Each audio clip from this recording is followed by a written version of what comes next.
In the years leading to 1941, the Imperial Japanese Army and Navy had forged a doctrine that was more than military theory. It was a national creed. The Japanese soldier, tempered by hardship and drilled in absolute obedience, possessed a spiritual force, the Yamato Damashi, that no material advantage could overcome. Western armies relied on machines and comfort. Japan relied on men who did not fear death. This was not propaganda alone. It was proven, or so they believed. In Manchuria and China, Japanese divisions had advanced against numerically superior but poorly equipped enemies, winning through relentless night attacks and bayonet charges. In Malaya, Lieutenant General Yamashita Tomoyuki's 25th Army, outnumbered, undersupplied, had driven the British Empire's forces down the peninsula in 70 days, culminating in the humiliating surrender of Singapore. 80,000 Allied troops laid down arms before 30,000 Japanese. The doctrine worked. Spirit had triumphed over steel. Senior commanders spoke of it with quiet certainty. In a staff conference in Tokyo, 1941, General Tojo Hideki, soon to be Prime Minister, declares, "The Americans are a nation of merchants. They count cost. We count only duty." Admiral Yamamoto Isoroku, the Harvard-educated architect of Pearl Harbor, is more guarded. In private letters he writes, "We can run wild for 6 months, perhaps a year. After that, I have no expectation of success." Yet even Yamamoto believes that if Japan seizes the initiative, inflicts sharp early defeats, the soft American public will demand peace. The war will end before America's factories fully awaken. The doctrine is taught at every level.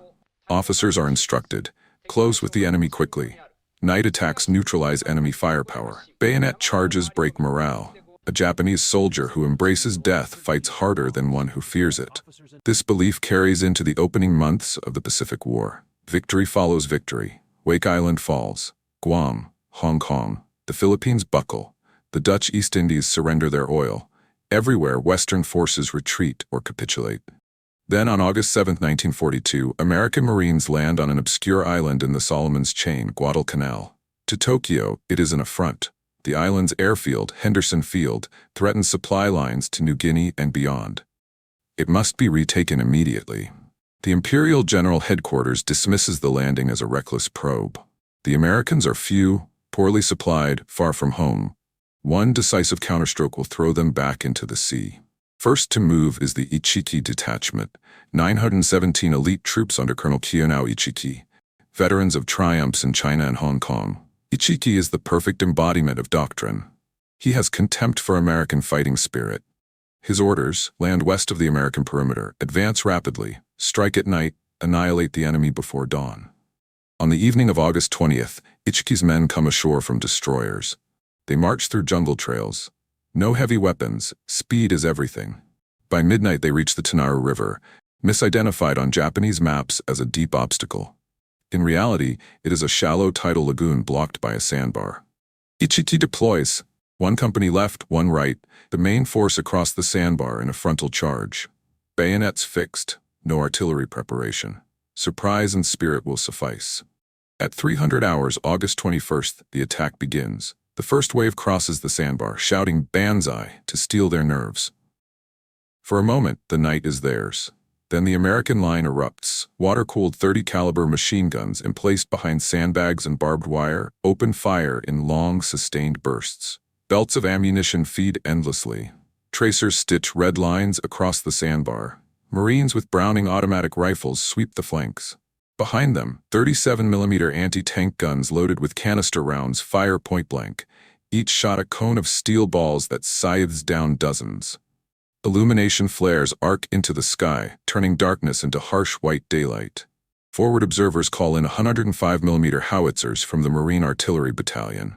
The first shells land with perfect accuracy on the sandbar and the far bank. The concussions are physical blows. Men are hurled into the air.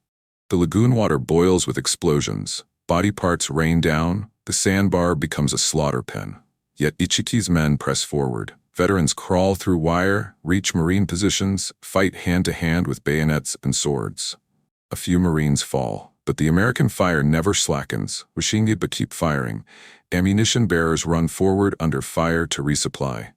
By dawn, it is over. More than 800 Japanese bodies litter the sandbar and coconut groves. Piles of dead clog the wire. The lagoon is pink, Only 128 survivors straggle back into the jungle. Ichiki, refusing to accept defeat, burns his regimental colors and shoots himself. Reports reach the 17th Army headquarters at Rabaul. Shock, then rationalization. Ichiki was rash. He committed only part of his force. The main body could have succeeded. A temporary setback. In September, Major General Kawaguchi Kiyotake lands with 6,000 men of his brigade. His plan: coordinated night assaults from multiple directions against the marine perimeter south of Henderson Field, the Bloody Ridge. Kawaguchi believes deeply in the doctrine. His troops rehearse bayonet charges in the jungle. They are told the Americans are exhausted, low on supplies, ready to crack. On the night of September 12-14, the attacks go in. Again the pattern. Jungle trails, slow movement. American listening posts detect assembly. When the Japanese emerge from the trees, screaming, they are met by pre-registered artillery and mortar fire. Shells fall in perfect barrages. Machine guns wait until the attackers are 50 yards away, then open. One Japanese company reaches the ridge, drives back a Marine platoon in savage close combat. For a moment, victory seems possible. Then counterattacking Marines, supported by 75mm pack howitzers firing over open sights, blast the intruders apart. By morning, Kawaguchi's brigade is shattered, over 800 dead. The ridge holds. Still, Tokyo demands persistence. Reinforcements pour in. The elite 2nd Sendai Division arrives in October under Lieutenant General Maruyama Masao. A grand assault is planned for late October, 15,000 men striking from south and west. Maruyama's troops drag artillery through mud and jungle. Starvation sets in. Supply ships are sunk by American aircraft from Henderson Field. Men eat roots and grass. On the night of October 24-25, the attacks begin. Once more, artillery, machine guns, wire, illumination. Japanese soldiers charge uphill into the teeth of Marine defenses. Entire battalions are cut down in minutes. Radios fall silent as headquarters units are obliterated.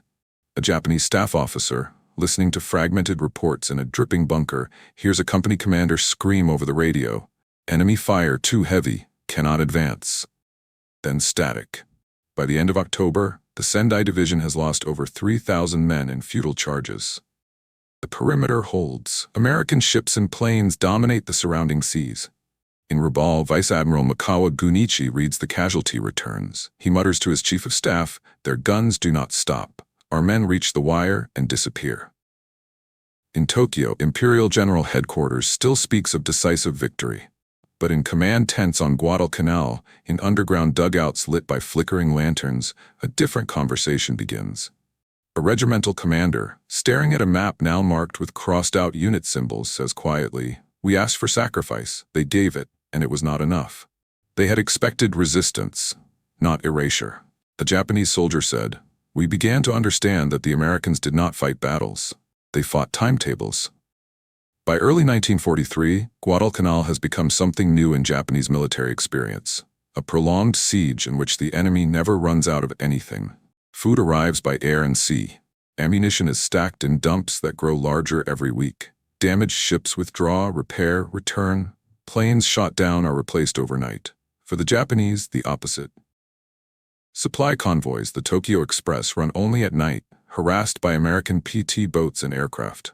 Destroyers dash in, unload a fraction of what is needed, dash out. Men on the island weaken. Malaria, dysentery, starvation. Rice rations fall to a handful per day. Soldiers boil grass and roots. Officers lose 30 pounds. Yet Tokyo demands one more decisive effort. The Imperial Navy gathers a final evacuation force in February 1943. The troops are pulled off, not in victory, but in silence. Over 10,000 Japanese dead remain on the island. The Americans lose fewer than 2,000 killed. In Rabaul, Lieutenant General Imamura Hitoshi, commander of the 8th Area Army, receives the final reports. He does not rage. He sits quietly as his staff reads the casualty lists. Whole battalions crossed off. Regiments reduced to companies. The word annihilation appears again and again in after-action summaries. Imamura dictates a dispatch to Tokyo. The enemy's material strength was beyond expectation. Our troops fought with utmost bravery, but the disparity in firepower and supply proved decisive. Tokyo files the report. No one is punished. No doctrine is questioned. Instead, the lesson is reframed. Guadalcanal was a strategic delay, not a defeat. The next battles will be different. they are not. The Americans advance up the Solomon's Ladder, New Georgia, Bougainville. Each island follows the pattern. Japanese defenders dig in, fortify, prepare for the decisive counterattack. American forces land, secure a beachhead, bring ashore artillery and tanks. Then the bombardment begins. Naval gunfire from battleships and cruisers that can fire for days without pause. Aircraft from escort carriers strafe and bomb at will. When Japanese units launch night attacks, they meet the same wall. Illumination flares, pre-registered artillery, machine guns fed by endless belts. At Tarawa in November 1943, the pattern becomes unmistakable. Badio Island, part of the Tarawa Atoll. A flat coral slab 2 miles long, half a mile wide. Rear Admiral Shibasaki Keiji commands 4,800 defenders, elite naval landing troops, and construction battalions. He boasts to his men, 1 million Americans could not take Tarawa in 100 years. The American invasion force arrives with 14 battleships, cruisers, and destroyers. For 3 hours on November 20th, they fire 3,000 tons of shells, more explosive weight than many entire campaigns of the past. From underground bunkers, Japanese officers feel the ground heave like an earthquake. Concrete fortifications crack. Communication trenches collapse. Men bleed from ears and noses from concussion. When the bombardment lifts, the first Marines come ashore. Shibasaki orders counterattacks, but units are already shattered. Radios are silent. Runners never return. Over 3 days, Japanese troops fight with ferocious discipline, emerging from rubble to charge tanks with bayonets, swimming into the lagoon to board landing craft with grenades. But the American firepower never relents. Marines call in naval gunfire from destroyers 500 yards offshore. Shells land within minutes of requests. By the end, only 17 Japanese soldiers survive to surrender. Shibasaki is killed in his command bunker, buried under direct hits. Reports reach Truk, then Tokyo. Again, the rationalization: Tarawa was too small. The garrison was isolated. Next time, with depth and maneuver, spirit will prevail. But privately, in the offices of the Imperial Navy's staff, a different note appears in minutes. One admiral writes, "The enemy's ability to concentrate and sustain fire has reached a level we cannot match. Our losses are not from lack of courage, but from inability to close." The year turns to 1944. The Americans leapfrog across the Central Pacific. The Marianas, Kwajalein, Eniwetok. Islands fall quickly. Japanese garrisons are sealed in, bombarded, then assaulted. Survivors number in dozens, not thousands. In Tokyo, the Army and Navy sections begin to argue, not over strategy, but over blame. The Navy says the Army underestimates American strength. The Army says the Navy has lost control of the seas. Yet both agree on one thing: the troops must continue to fight with utmost devotion. To do otherwise would be dishonor. On June 15, 1944, American forces land on Saipan, larger, closer to Japan, strategically vital. Lieutenant General Saito Yoshitsugu commands 30,000 troops. Lieutenant General Nagumo Chuichi, former carrier commander at Midway, oversees naval forces. Both men are veterans. Both believe in the doctrine still. But Saipan introduces something new: civilian population, thousands of Japanese settlers, and American firepower on a scale previously unimaginable. The pre-invasion bombardment lasts weeks. Battleships fire 16-inch shells that crater the island like moonscape. Carrier aircraft strike daily. When the Marines and Army divisions land, Japanese counterattacks begin immediately. Night banzai charges, infiltration, suicide squads. Again, the result is the same, only faster. One Japanese battalion charges across open ground toward American lines. Naval gunfire is called in. A single salvo from a cruiser obliterates the unit in minutes. A survivor crawls back to report, "There was a roar, then nothing. The battalion was gone." Saito and Nagumo receive reports in their cave headquarters. Maps show unit symbols vanishing hour by hour. Ammunition dumps explode under air attack. Water sources are contaminated by shellfire. Food runs out. Medical supplies vanish. Wounded pile in caves, untended. On July 6th, with American forces closing in, Saito orders the largest banzai charge of the war. Over 4,000 soldiers and civilians, wounded on stretchers, civilians with bamboo spears, surge forward in a final assault. American machine guns, artillery, and tanks meet them in open ground. The charge lasts hours. When it ends, the field is covered with bodies. The American line barely moves. That night, Saito performs seppuku. Nagumo follows by pistol. Saipan falls. With it, the Marianas. B-29 bombers will soon reach Japan's cities. In Tokyo, the news arrives like a body blow. For the first time, the emperor himself asks direct questions in imperial conference. Emperor Hirohito, with Saipan lost, how do we prosecute the war? No one has an answer that includes victory.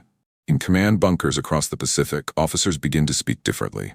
Not of decisive battles, not of breaking enemy morale. They speak of endurance, of how many days ammunition will last, of how many charges can be mounted before units cease to exist, of how long the men can fight without food. One staff colonel in Manila, reading the Saipan dispatches, closes the folder slowly. "We are asking for courage," he says to his aide. But courage is no longer the deciding factor. The enemy's guns have made it irrelevant. It was no longer a question of will. Courage was still demanded, but it no longer mattered. By late 1944, the Pacific War has entered a phase no Japanese commander anticipated. It is no longer a war of maneuver or decisive battle. It is a war of replacement rates. American divisions land with full strength, full equipment, full supply. When they take losses, new men arrive within weeks. Ships damaged in battle sail to rear bases, repair in months, return. Aircraft carriers sunk are replaced by newer, larger ones sliding down American ways faster than Japan can build fighters to oppose them. For Japan, the ledger runs only one direction. Every battalion lost is gone forever. Every shell fired cannot be replaced. Every pilot shot down leaves an empty cockpit that no new trainee will fill. The Marianas have fallen. B-29s now raid Japan's cities at will. The Imperial Navy's carrier force is a shadow after the Philippine Sea disaster. Hundreds of planes and pilots gone in a single day, derisively called the Marianas turkey shoot by the Americans. Yet Tokyo orders absolute defense of every island. No retreat. No surrender. Fight to the last man. Next in the American advance. Pulaliu. September 1944. Colonel Nakagawa Kunio commands 10,500 troops, regular infantry, fortified with concrete and steel into the Umurbrogol ridges. The island is small, but the terrain is hellish. Jagged coral ridges honeycombed with caves, natural fortresses impervious to anything but direct hits. Nakagawa briefs his officers with calm assurance. The enemy will bleed here. We will trade their lives for time. Every day they are held, the home islands are safer. The American pre-invasion bombardment is the heaviest yet. For 3 days, battleships and cruisers pour 16-inch and 8-inch shells onto the tiny island. Aircraft drop napalm and bombs. The surface of Pulaliu seems sterilized. Palms shred, ground churned to dust. Marines land expecting light resistance. They meet prepared defenses that survive the bombardment almost intact. Caves sealed with steel doors, interlocking fields of fire.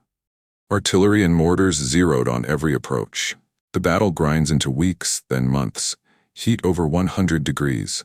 No water sources but what the Americans bring. Marines advance yard by yard, using flamethrowers and demolitions to clear caves. Japanese counterattacks come nightly. Disciplined, silent infiltrations followed by sudden banzai rushes. Each is met by American artillery and naval gunfire called down with terrifying precision. Nakagawa's headquarters cave shakes with each salvo. Dust sifts from the ceiling. Radios crackle with reports. 3rd Battalion reduced to 80 men. Ammunition at 10%. Water ration ended yesterday. Staff officers no longer mark enemy advances on maps. They mark their own shrinking perimeters. Unit symbols are erased daily. One evening, Nakagawa gathers his remaining commanders. He does not speak of victory. "We have inflicted heavy casualties," he says, "but they continue to advance. Their replacements arrive faster than our wounded die." A major asks quietly, "How many days can we hold, sir?" Nakagawa looks at the ammunition ledger. 14, perhaps 20 if we conserve. The room falls silent. 20 days against a nation that can fight for years. Pulaliu falls in late November. Nakagawa performs seppuku in his cave. Only a handful of defenders survive to surrender. The cost stuns even the Americans. Over 10,000 casualties for an island later deemed of marginal value. But they can afford it. Japan cannot. While Pulaliu burns, American planners look west. The Philippines, late Luzon. General Yamashita Tomoyuki, hero of Malaya and Singapore, is sent to command the defense of the archipelago. Yamashita arrives in Manila in October 1944. He surveys the forces available. 260,000 men scattered across islands, short of everything. No air cover, minimal naval support, ammunition for a few weeks of intense fighting. He cables Tokyo, with present strength and supply, prolonged defense is impossible. The reply, hold as long as possible. Fight to the death. Yamashita chooses to concentrate on Luzon, abandoning weaker garrisons. He knows the outcome. In private, he tells his chief of staff, this is not a campaign, it is a delay. We are trading lives for months, nothing more. Leyte falls quickly. American forces under MacArthur return as promised. Japanese naval remnants are destroyed in the Battle of Leyte Gulf, the largest naval engagement in history, and Japan's last. Now the numbers appear in every dispatch, every briefing. Casualties per day, shells expended per hour, tons of supply landed by the Americans weekly. Japanese shipping sunk monthly. In Tokyo, the Imperial General Headquarters begins to speak in ratios. One staff officer calculates, for every American killed, Japan loses 5 to 10. For every ton of bombs dropped on Japanese positions, Japan can deliver none in return. American industrial output, 40,000 aircraft in 1944. Japanese, fewer than 8,000. The doctrine of spirit is not abandoned, it is simply no longer mentioned in operational planning. On Iwo Jima, preparations begin. Lieutenant General Kuribayashi Tadamichi receives orders to defend the volcanic specks 750 miles from Tokyo. B-29 bases, emergency landing field for damaged bombers. Kuribayashi is different, a realist. He has toured America before the war. He knows the disparity. He forbids banzai charges, orders his 21,000 men to dig deep, tunnels, caves, interconnected positions, conserve ammunition, make every shot count, inflict maximum casualties, then die in place. He writes to his wife, the Americans will come with overwhelming force. We cannot win. We can only make them pay. When the invasion comes in February 1945, Kuribayashi's defenses hold for over a month. Marines advance under fire that seems to come from the earth itself. Flamethrowers and demolitions again. Casualties mount to levels not seen since Peleliu. But the Americans keep coming. Fresh divisions rotate in. Supply ships unload endlessly. The island is slowly buried under explosives. Kuribayashi's final message, radioed from his cave. Enemy firepower is beyond imagination. We have no water, no ammunition. All positions lost but one. Then silence. Iwo Jima falls. 20,000 Japanese dead. Only 216 taken prisoner. In Tokyo, the numbers are presented to the Supreme War Council. American dead on Iwo Jima, nearly 7,000. Wounded, 19,000. A terrible toll. But America can replace them. Japan cannot replace the garrison. One Army staff officer closes the report folder. We are no longer fighting to win, he says. We are counting how many we can take with us before the end. Another nods. The war has become arithmetic. They were counting deaths, not victories. By early 1945, the Pacific has become a proving ground for a new kind of warfare. One in which the defender is not merely defeated, but erased. Iwo Jima is secured in March. The cost, nearly 7,000 American dead, shocks the nation back home. Newspapers print the flag-raising photograph from Mount Suribachi. But for the Japanese High Command, the lesson is colder. Kuribayashi's defense, the most sophisticated and disciplined of the war, held for 36 days.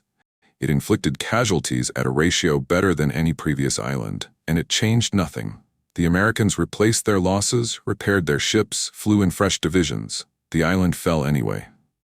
In Tokyo, the Supreme War Council meets in underground bunkers. Maps show American forces converging on Okinawa, the last barrier before the home islands. Everyone in the room knows what comes after Okinawa. The emperor attends more frequently now. His questions are direct. Emperor Hirohito, how long can Okinawa hold? The Army Chief of Staff, General Umezu Yoshijiro, answers carefully. With maximum effort, perhaps 3 months. No one speaks of victory. Okinawa, April 1, 1945, the largest amphibious assault of the Pacific War. 10 battleships, 9 cruisers, 23 destroyers, and 117 aircraft carriers of all types.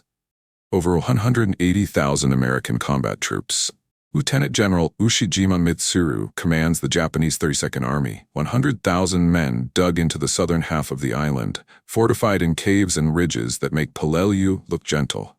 Ushijima is a professional. Like Kuribayashi, he forbids premature banzai charges. He plans a defense in depth, Bleed the Americans on the beaches, then withdraw to prepared lines, force a prolonged battle that will make Iwo Jima seem cheap.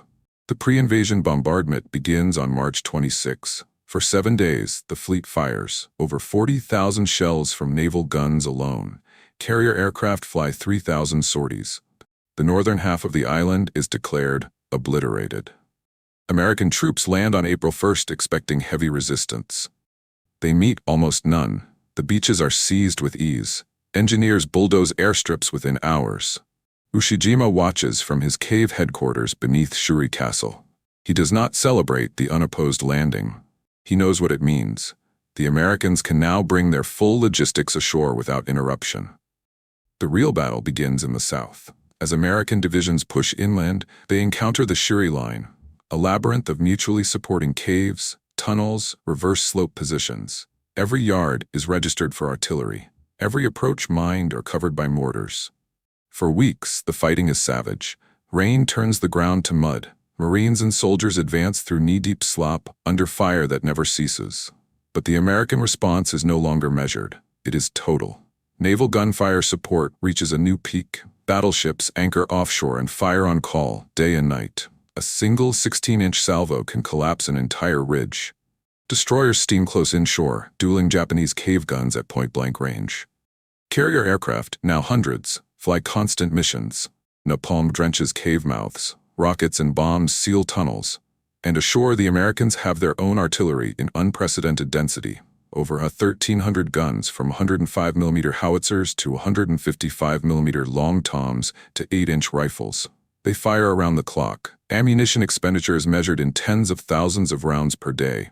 In Ushijima's headquarters cave, deep under Shuri, the staff feels the world ending. Shells penetrate dozens of feet of earth and coral. Concussions rupture eardrums, dust chokes the air. Lights flicker out, radios fail one by one. A staff officer crawls through collapsing tunnels to report. The 24th Division has been reduced to battalion strength. Ammunition critical, no water for 3 days. Ushijima nods. He does not ask for reinforcements. There are none. By May, the Shuri Line cracks. American tanks, now equipped with flamethrowers, lead assaults. Caves are sealed with explosives or burned out. Ushijima withdraws south to a final perimeter on the Oroku Peninsula and Kiyamu Hills. He issues his last order: fight to the end. No surrender.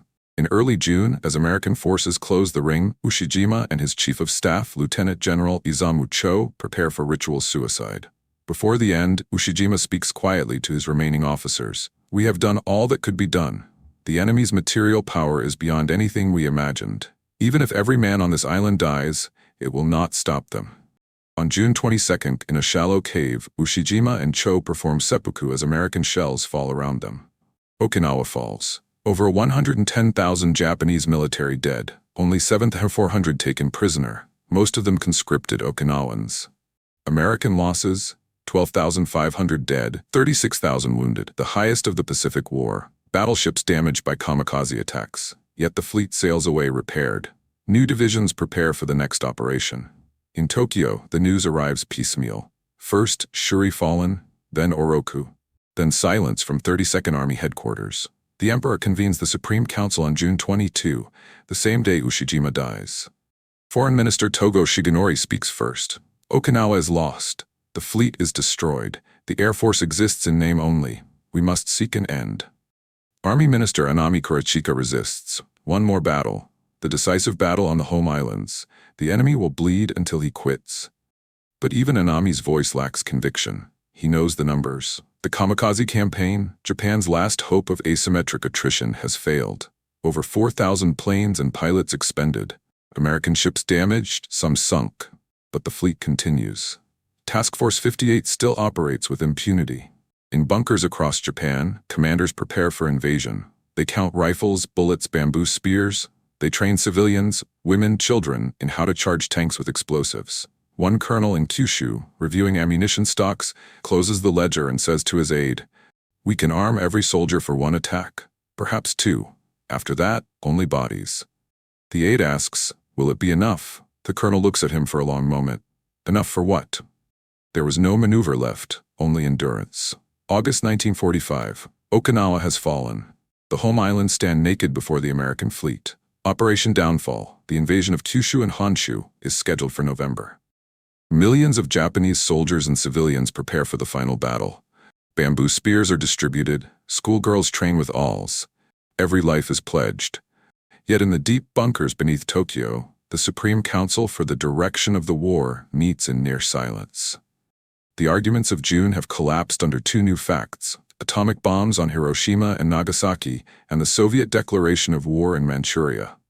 On August 15th, Emperor Hirohito addresses his people over radio for the first time. His voice, formal and distant, speaks of a most cruel bomb and the need to pave the way for a grand peace for all generations to come by enduring the unendurable and suffering what is insufferable. Japan surrenders. The guns fall silent. In the weeks that follow, American occupation forces move cautiously through the ruins. They expect fanaticism, last stands, ambushes. Instead, they find exhaustion. Soldiers lay down rifles without protest. Officers bow and hand over swords. In prisoner compounds and repatriation ships, surviving commanders begin to speak, not to justify, but to explain. Lieutenant General Kawabe Torashiro, former Deputy Chief of the Army General Staff, is interviewed by American historians in 1946. He sits straight, eyes lowered. Interviewer: when did you realize the war could not be won? Kawabe answers without hesitation: after Saipan. When the Marianas were lost, the strategic situation became hopeless. But the true realization came island by island. We saw that no matter how bravely our men fought, no matter how many lives we sacrificed, the enemy replaced everything faster than we could destroy it. Ships, planes, ammunition, men. It was not a question of courage. It was capacity. Colonel Ichiki Tetsuya, a staff officer who served on Peleliu and later in the Philippines, speaks in a repatriation camp. On Peleliu, we counted the days our ammunition would last. The Americans counted the days until fresh divisions arrived. That was the difference. We were not defeated by superior tactics. We were overwhelmed by replacement.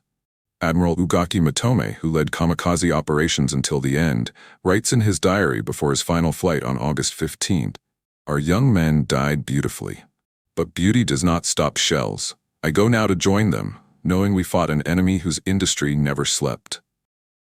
General Yamashita Tomoyuki, tried in Manila for war crimes he could not fully control, tells his American interrogators, "I knew in October 1944, when I arrived in the Philippines, that the war was lost. I had 260,000 men, but no ships, no planes, little ammunition.